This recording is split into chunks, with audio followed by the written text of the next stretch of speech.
Эфирден қалықлар вақты студияда Алсу Нұриева исәнмісіз.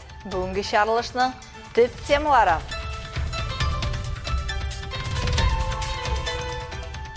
Калайдыр Смыслов.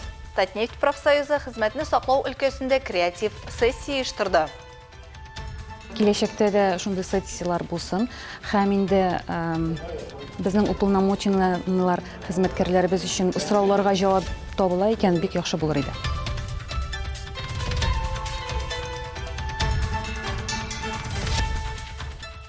Uzun гомер сүре хәрәкәттә. Әлфинур Хуҗахмәтова үзенең 95 яшьлек гомер көзен каршы алды. Biz бәләкәйдән балчыктан эшләп үстек. Мин эшсез тора алмыйм. Гомер буе минем эш иң алда тора инде.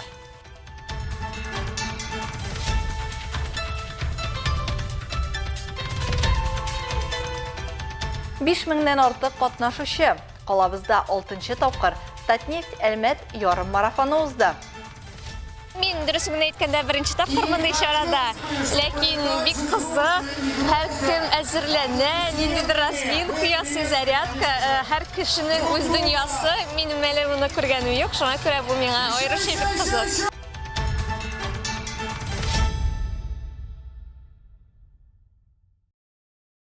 8 сентябрь бердәм сайлау көндә Татарстанда 7-нче чакырылыш Республика Дәүләт Советына депутатлар сайлау узды.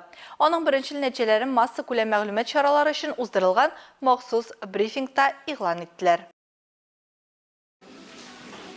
Татарстан парламентына сайлауларда беркетмәләрне эшкәртү кичә үк төгәлләнде. Үзәк сайлау комиссиясе рәисе Андрей Кондратьев хәбәр иткәнчә, барлыгы республикада 2,96,938 кеше сайлау хокукына ия. Тавыш бирүдә сайлаучы татарстанлыларның 71,3% катнашкан. Бердәм республика сайлау округы буенча беркетмәләрне эшкәрткәннән соң тавыш бирүнең беренче нәтиҗәләре түбәндәгечә. Бердәм Россия бөтен Россия сәяси партиясе 76,75%, Россия Федерациясе коммунистлар партиясе сәяси партиясе 10,54%, ЛДПР сәяси партиясе Россиянең либераль-демократик партиясе 4,41%, Яңа кешеләр сәяси партиясе 4,21%, Гадел Россия патриотлар дәреслеге өчен партиясе 3,27%. Якын мәгълүматлар буенча республика сайлау округы буенча тавыш бирүдә катнашкан сайлаучыларның 5 һәм аннан да күбрәк проценты ике сәяси партия җыйган. Бу Бердәм Россия һәм Россия Федерациясе коммунистлар партиясе. Шулай итеп, Бердәм Россия 7-нче чакырылыш Татарстан Дәүләт Советында 44 урын, Россия Федерациясе коммунистлар партиясе 6 урынга ия булачак дигән сүз. Күпчелек бер мандатлы сайлау округларында Бердәм Россия бөтен Россия сәяси партиясе вәкилләре җиңү яулаган. Шулай ук Татарстан парламентының яңа чакырылышына ЛДПРның 2 вәкиле, Яңа кешеләр сәяси партиясенең 2 вәкиле, Гадел Россия патриотлар дөрестлеге өчен сәяси партиясенең 1 вәкиле, үз-үзен тәкъдим итүче 2 кандидат тәкъдим ителәчәк. Шул рәвешле Татарстан Республикасы Дәүләт Советының яңа составында 5 парламент партиясе вәкиллеге тәэмин ителәчәк. 7-нче чакырылыш Татарстан Республикасы Дәүләт Советына сайлауларда тавыш бирү йомгаклары буенча 100-99 депутат сойланды дигән сүз. Рәдифә Нугманова, Муратова, яңалыклар вакыты, Луч Әлмәт телекомпаниясе.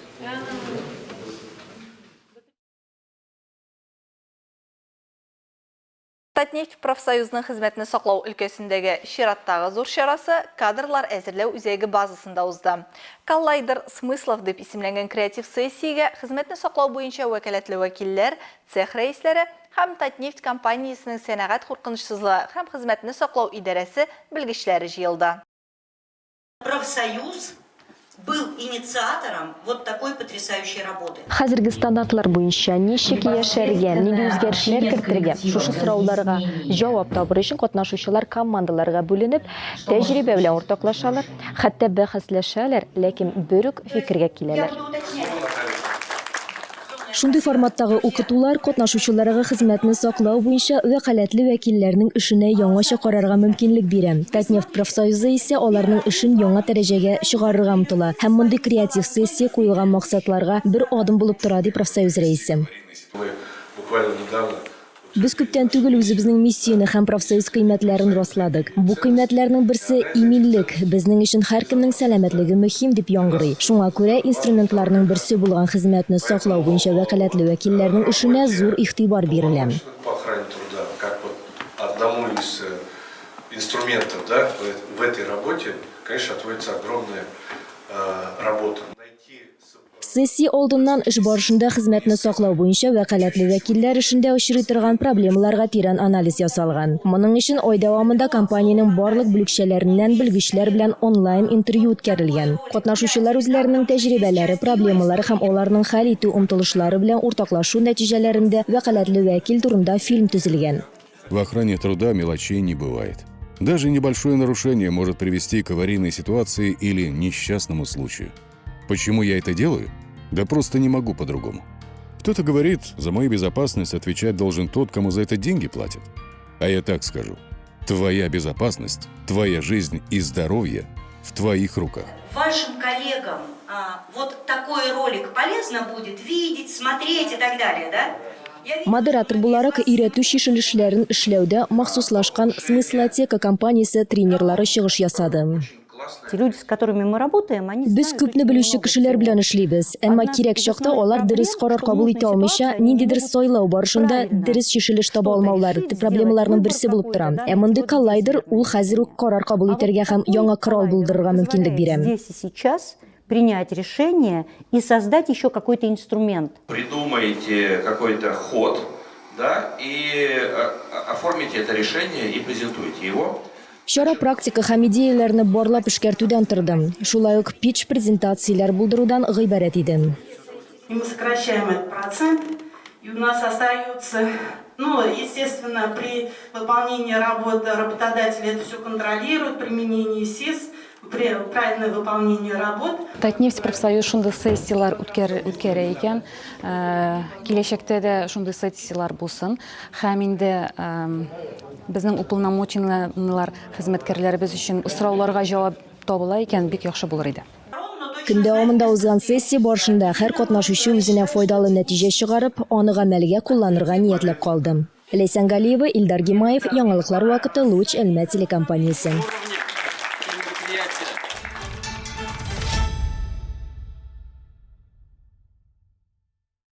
8 сентябрьда тыл хезмәтчәне, хезмәт ветераны Хуҗахмәтова Әлфинур Солтан кызы үзенең юбилеен билгеләп үтте.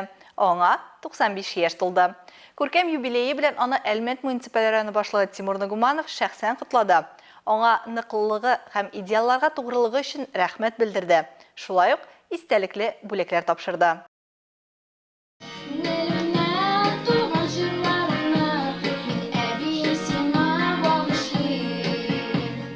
Әлфинур Хуҗахмәтова тумышы белән Татарстанның Бойлар Сабасы авылыннан 8 балалы зур гаиләдә үскән. Алардан тыш әле сугыш чорында эвакуацияләнгән 2 кызны да тәрбиягә алганнар әтисе белән исе. Бер абыйсы сугышта һәлак була. Әтисе Солтан урман хуҗалыгында 31 ел урманчы булып эшли. Шуңа күрә кызның бөтен балачагы табигатьтә уза. Урман безне ачлыктан һәм салкыннардан коткарды дип искә ала ул балачак елларын. Сугыш вакытында да бөтен поселокны туйдырып тордык, мал туара сарап, әни шүнлектә эшләп инде. Шушлай Biz bələkəydən balçıqdan işləyib üstək. Min işsiz tura olmayım. Ömür boyu mənim iş ең alda turayında. Mənə xəzir 1 yıl mən işləyə almayım. Mənə şuşunu kazanayım. Mənə şuşa. Ol bağışa işləri балаларда шулай ук. Әлфинур ханым тормыш юлын балалар тәрбиясенә багышлый. Әлмәткә ул гаиләсе белән 1965 елда күченә. Биредә 29-нчы балалар бакчасында тәрбияче булып урнаша. Аннан озак еллар строймеханизация, механизация дәресеннән 40-нчы балалар бакчасы мөдире була. Юбилей уңайыннан аны хезмәттәшләр дә тәбрик итте. Тәрбияче апаларында балалар иҗади бүләк белән килгәннәр. Кин күнәләр, тәмләтәләр, ашык язвә һәр чакта. Кему диеп сорыйсызмы? Лайык шундый мактауга. Күрше тирә хөрмәттә бүнек Әлфинур апага. Юбилейный район башлыгы Тимур Нугуманов, Әлмәт ветераннар советы рәисе Владимир Яшанин, халыкны социаль яклау идарәсе начальнигы Рөстәм Гәрәев котлады. Тимур Нугуманов Әлфинур ханымның шул яшенә җитеп көк күңеллеген югалтмавына соклану белдерде. Бұрыннан шундый кешеләр белән. Гөлне яратканны каян белдегез сез?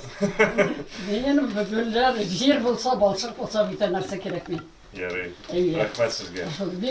Исәнлек, саулык самое главное. Тормыш иптәше Бөек Ватан сугышы ветераны әлбәттә мактаулы гражданины Васыл Фатых улы белән бергә 61 ел гомер итәләр алар. 3 ул тәрбияләп үстерәләр. 5 оныгы, 5 оныкчыгы бар. Әлфинур Хуҗахматованың хезмәт сөйшәнлеге һәм гаделлеге өчен яраталар һәм хөрмәт итәләр. Әле дә булса ул хәрәкәттән туктамый. Чәчәкләр ярата. Шушы яшенә җиткәч тә бакчасындагы гөлләр шәхси хезмәт җимеше. Кунакларны каршы алып озатып торалар. Рәдифә Нугманова, Алия Муратова, яңалыклар вакыты, Луч Әлмәт телекомпаниясе.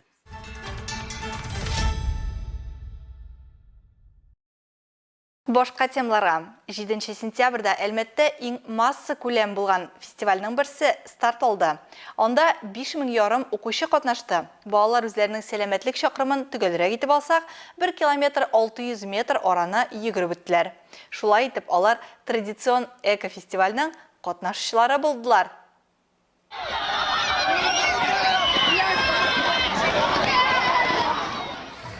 Менә 6 ел рәттән мәктәп укучылары бәхет артыннан йөгерә.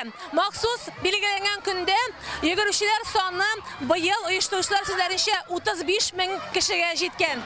Мәктәп укучыларын старт сызыгына төрле сәбәпләр китергән. Кемдер кечкенәдән спорт белән шөгыльләнә, кемдер спорт юлына басарга тора, кемнеңдер әти-әнисе укытучылары кызыктырган, ә кемдер иптәшләренә теләктәшлек белдерә. Шундыйларның берсе Мирза Таһиров исемендәге 1-нче лицей укучысы Степан Горшков. Я принимаю участие ради коллектива, сплоченности команды, чтобы больше быть в кругу своих друзей. Я побежал за счастьем!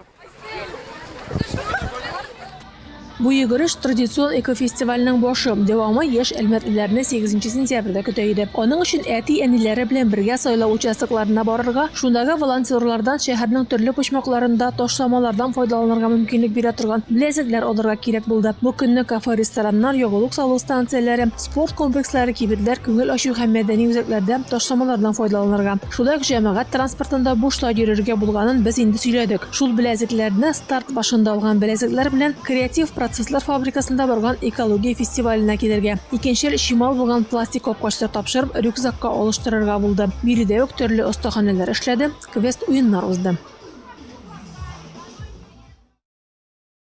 Шулайда узган елларның иң күләмле һәм көтеп алынган спорт вакыйгасы Татнефть Әлмәт ярым марафоны. Музыкальда булган әлеге спорт ярышлары инде 9-нчы ел рәттән оештырылды. Быел катнашучылар саны буенча да рекорд куйды. 2000 кеше 3, 10 һәм 21 чакрым дистанцияны йөгерде.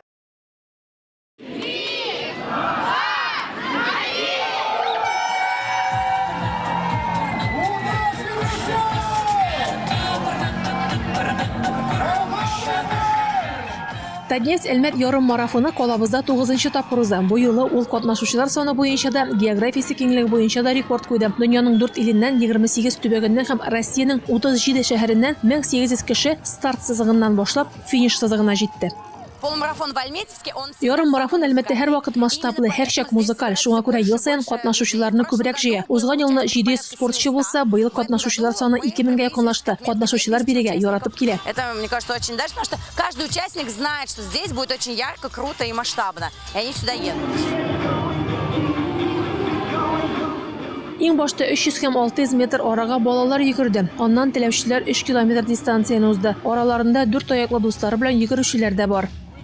Мы за то, чтобы люди вели активный образ жизни со своими... Без хуҗалары этләре белән бергә актив яшәячәк, шуңа күрә бирегә үрнәк күрсәтергә килдек. Наш проект Dog Friendly Татарстан в рамках этого проекта... Әлмәт Dog Friendly Татарстан проектына актив кушылып китте. Күптән түгел генә биредә кинологик комплекс ачылды. Без бүген 4 аяклы дуслар белән вакытны күңелле үткәреп булуын күрсәтергә дип килдек. Гомумән эт асраучылар халыкның актив өлешен тәшкил итә һәм бүген этләргә карата шундый позитив мөнәсәбәт күзәтүебез белән шатбыз. Позитивную реакцию на собак сегодня.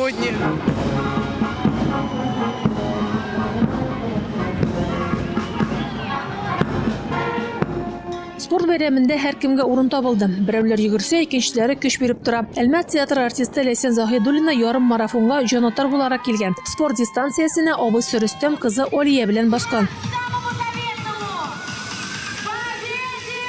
Алла Алар бик ерактан килделәр, Ижаудан. Бүген иртәдән бирле без инде монда беренче тапкыр түгел, беренче иттереп Алия кызы йөгерде. Аның өчен чанатты хәзер инде көтәбез, аның вакытын, аның өчен чанатабыз. Мин дөресен әйткәндә беренче тапкыр монда чарада, ләкин бик кызык, һәркем әзерләнә, ниндидер разминка ясый, зарядка, һәр кешенең үз дөньясы. Минем әле моны күргәнем юк, шуңа күрә бу миңа аеруча бик кызык. Татнефть Әлмәт ярым марафонының иң зур дистанцияләре 10 һәм 21 километр. 10 километр эшендәге җиңүчеләр беренче 30-35 минут эшендә билгеле дә булды. Аларны җанатарлар менә шулай рәхәтләнеп, тавыш биреп, көч биреп каршы алдылар.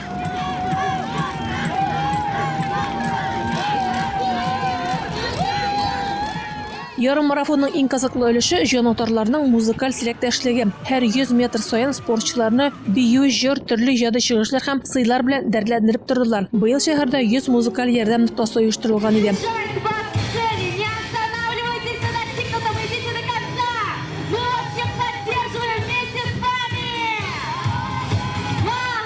Сүз уңайыннан иң дәртле җанатарлар өчен быел бүләкләр каралган. Җиңүчеләрне махсус комиссия билгеләде. Призлы урыннарга лаек булучылар арасында Василий Самойлов исемендәге 2нче балалар музыка мәктәбе, Югары нефть мәктәбе, Әлмәт милли мәдәни үзәге, Мәдәният идарәсе һәм балалар һәм яшьләр эшләре идарәсе белән берлектә Креатив индустрияләр мәктәбе дә бар. Рәдифә Нугманова, Алия Бәйрәмалова, яңалыклар вакыты, Луч Әлмәт телекомпаниясе. 4 минуты 4 секунды становится Ниясадика Бавли.